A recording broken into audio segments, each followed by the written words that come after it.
Ladies, gentlemen, hi, hello, it's me. I'm back. I'm not wearing a flannel today. Decided to go polo shirt and little sweater vest thing today. There's a snowplow behind me. It snowed again here in Gettysburg. I say again. But they did send me to work today, which is fun because I get to come out here and talk to you guys. So if you hear there's the plows kind of sweeping back and forth behind me. So funny thing, usually I come out on break, I'll go down, I'll get a drink, and there's a little 7-Eleven right around the corner. So it snowed like I don't know, like maybe 3-4 inches kind of thing, and I was like, you know what?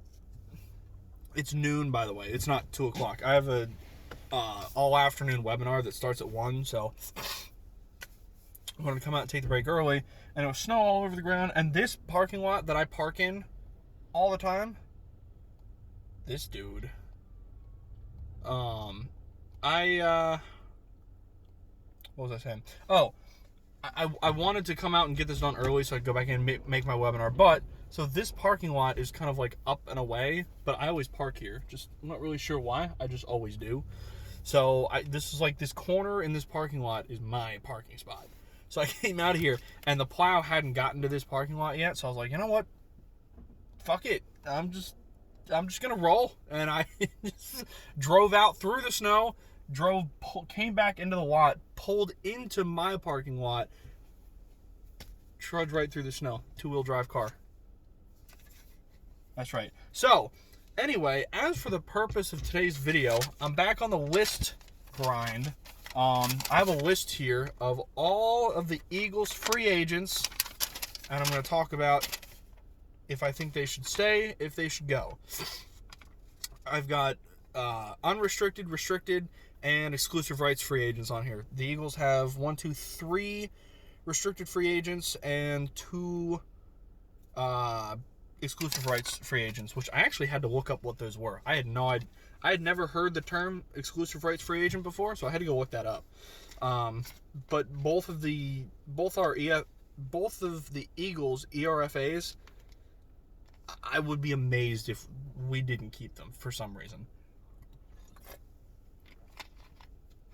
So with that being said, let's begin. What time is it?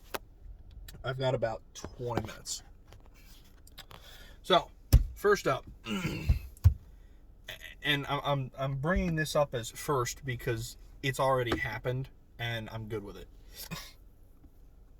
So first up was my boy, one of my all-time favorite Eagles, Deshaun Jackson.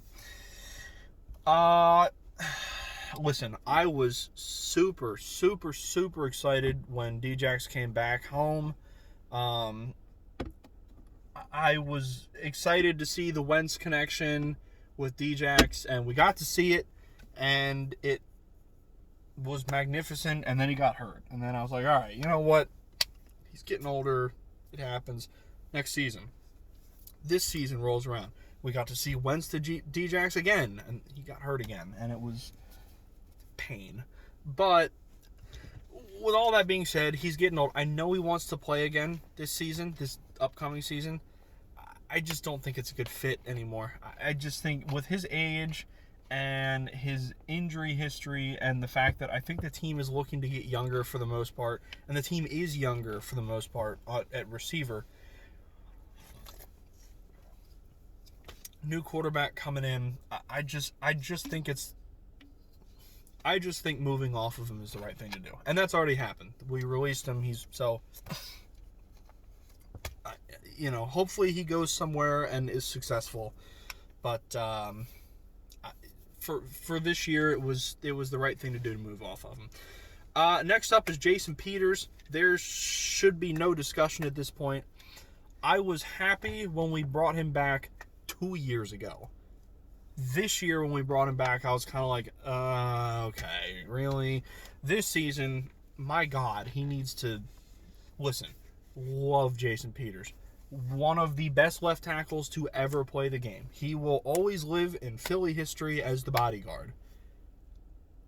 His legacy cannot be denied, but the legacy has to end sometime. And I think I think now is a good time for it to end. I think it's a good time for him to retire because he's another one of those guys getting older, lots of health concerns. I'm not sure he will play anywhere else.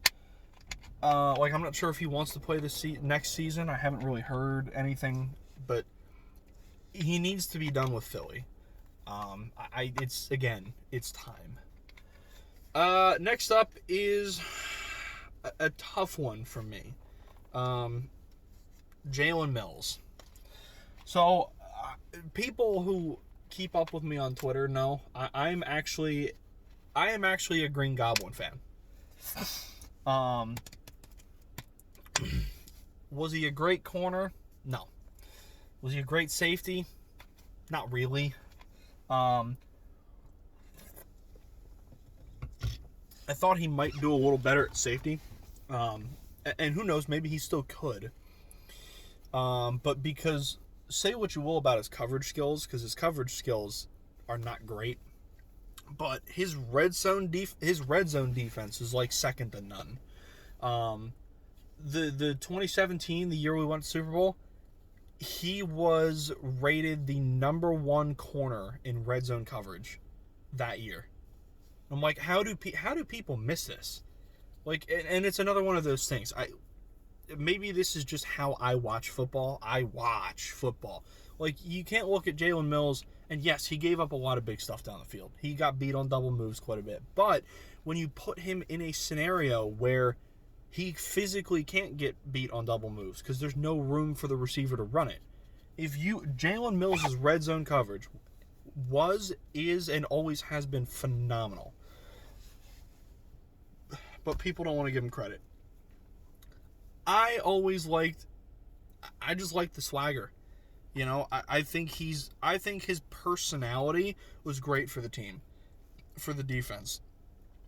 Is that enough to keep a guy around? A lot of people would argue no.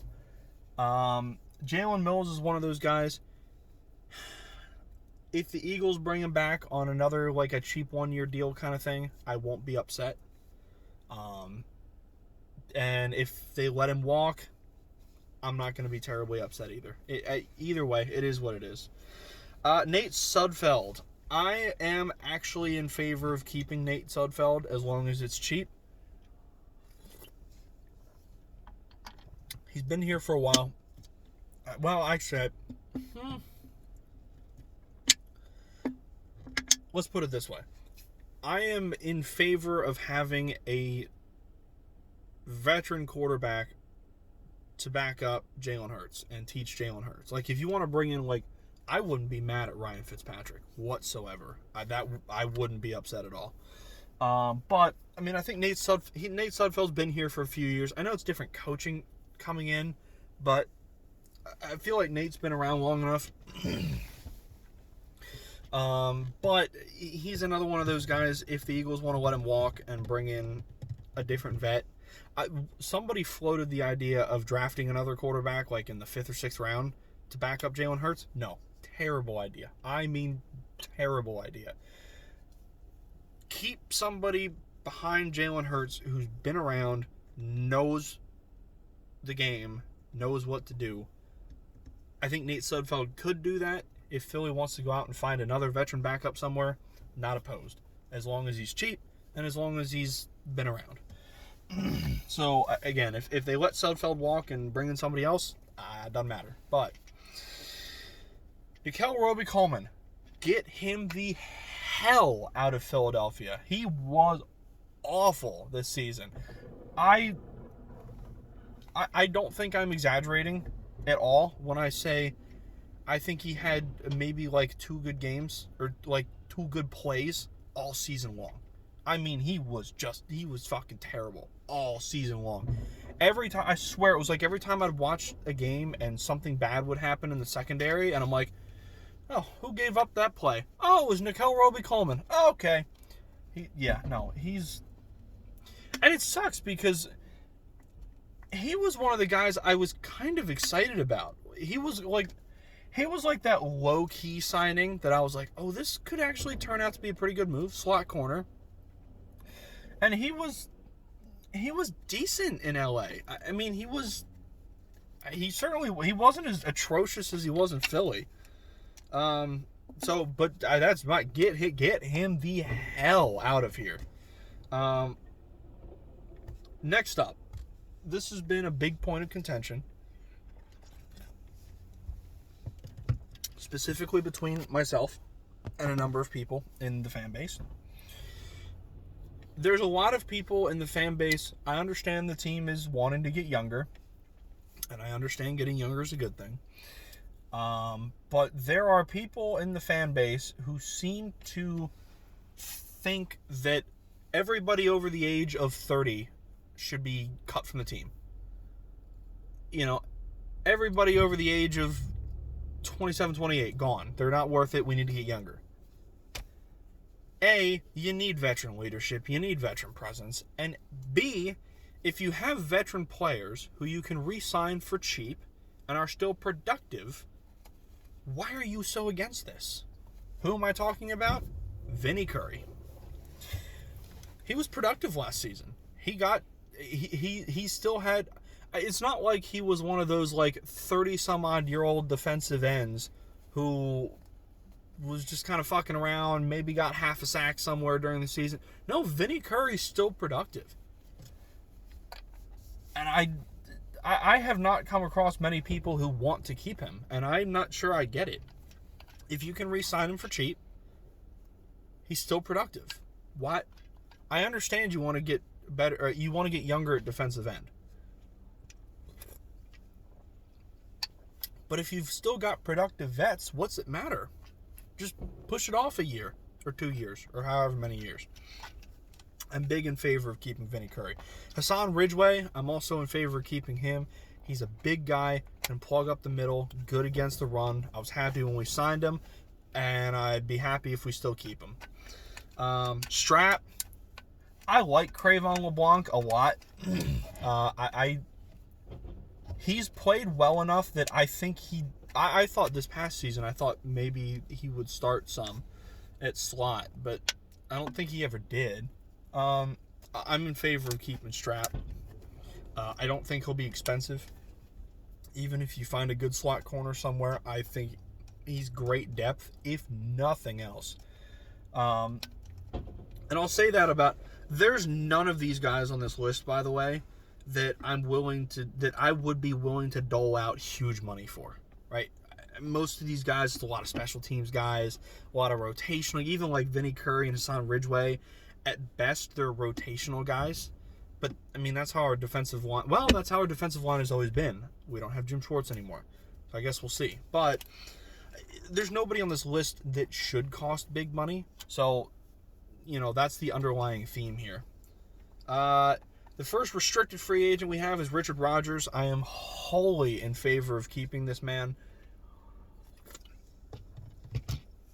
This was another one of those guys, when I first heard Philly picked him up, I was super excited. I've always liked Richard Rodgers. Again, I don't think he'll be real expensive. He's a good tight end with Zach Ertz at this point looking like he's going to be gone. I think the tight end tandem of Dallas Goedert and Richard Rodgers will be very successful. So I am... Out of all of the people on this list, if you looked at this list and said, you can keep one guy so far, because there's somebody below this on the list that I would keep first. But of all the people I've listed so far, if I could keep one of them, Richard Rodgers. Moving on, Duke Riley. Again, he's like, was he starting linebacker? I don't think he was. Backup linebacker, special teams guy. This is one of those guys, if we don't keep him, all right. If we do keep him, all right. I'm good either way. He's gonna be cheap. I'm either way. Doesn't matter. Corey Clement, you know what? I feel like I think maybe time's run out on the Corey Clement experiment.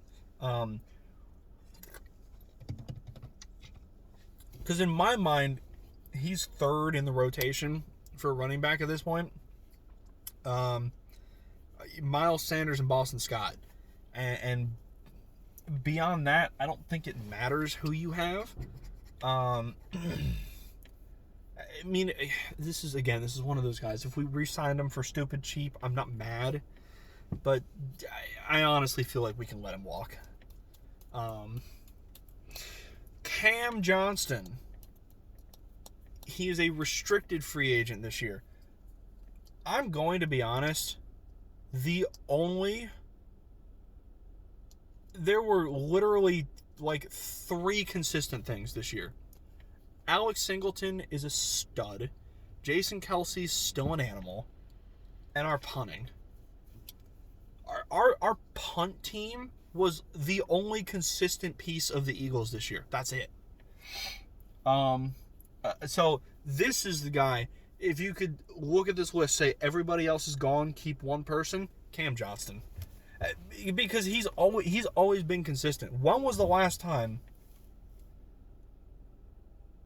I'm trying to remember the last time I watched a punt from him and thought, oh, that wasn't very good. And every once in a while, man, he's got the leg in him. He can freaking boom it. Every now and again, he'll hit like a 70-yard punt. It's like, holy shit. So, him, keep. Next up, Rudy Ford. Again, one of those guys. He's secondary depth, special teams players. We can keep him. He'll be cheap. We can let him walk. It just doesn't matter to me. Boston Scott, I think I'd like to keep him. Boston Scott's a restricted free agent, by the way. I think I've seen enough of him over the years to make me think he's worth keeping on. I'm not saying to a huge, no huge contracts or anything, but I think he's worth keeping around. Josh Perkins, if you want to keep him as a third tight end option for super cheap, I'm perfectly fine with that. But if you've got 2 tight ends on the field, I mean, I think you're Goddard and Richard Rodgers. So, I mean, if Josh Perkins walks, Nathan Gerry, the ire of the Philadelphia fan base. I don't hate Nate Gerry. He seemed to be the guy, other than Carson Wentz. He was the guy this year that just, everything was his fault. And everything was not his fault, guys. Okay, is he a great linebacker? No. Obviously, this is not Bobby Wagner we're talking about, okay? We understand this. But, my God, the way people talked about him this season was ridiculous. Everybody likes to go back to the one play in the Pittsburgh game where he got beat by Chase Claypool for a touchdown. First off, that's not Nate Gerry's fault. No, he can't cover Chase Claypool. That's Jim Schwartz's fault because Nate Gerry never should. Nate Gerry, Duke Riley, Alex Singleton, Bobby Wagner. A linebacker should not have been covering Chase Claypool on that play. He had already torched us for 3 touchdowns. There was no way in hell that scheme should have ever been drawn up. That play was not Nate Gerry's fault. He got beat by a faster player.